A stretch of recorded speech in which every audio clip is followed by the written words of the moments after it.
Hello guys, welcome to new blog video. আমি জয়ন্ত, আপনারা দেখছেন Jayanta and new blog video. চলো আজকে একটু অন্য ধরনের ভিডিও তোমাদের সঙ্গে নিয়ে এসেছি চলে। তো আজকের ভিডিওটা হবে রাতে রাতে কি কি করলাম না করলাম সেই ব্লগটা শেষ করেছি। দেখো গাছের মাথায় জ্বলছে লাল আলো। এটা কি ভূতের আলো? না, হ্যাঁ। এটা কি ডাকাত ধরে আলো? হ্যাঁ হ্যাঁ। গাছের মাথায় কি আগুন ধরে গেল? না না। এটা হলো মৌমাছির চাক কাটার ধোঁয়া। ঝট করে আগুনটা নিচে পড়ে গেল, নিচে পড়ে নিচে আগুনটা জ্বলতে লাগলো। তো কি হবে? তো ধোঁয়া হচ্ছিল বলে আগুনটা ফেলে দিয়েছিল।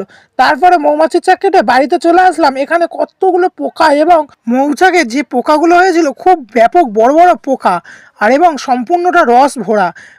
মধু হয়েছিল 4 থেকে 5 কেজি, এবং 4 থেকে 5 কেজি মধু ব্যাপক টেস্টি, এবং মধুর কালারটা তোমরা দেখলে হয়ে যাবে। এই যে দেখো হচ্ছে পুরো কালার ওরকমই আসার কথা ছিল, কিন্তু আসেনি, লাস্টে এরকমই কালার এসেছে।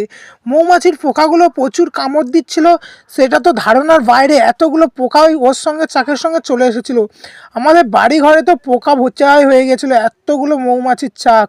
হ্যাঁ, আর মধুটার দেখো, মধুটার কালার কি ব্যাপক। অল্প একটু নিয়ে তোমাদেরকে দেখাচ্ছি মধুর কালার। এবং দেখো মধুটা কত মোটা।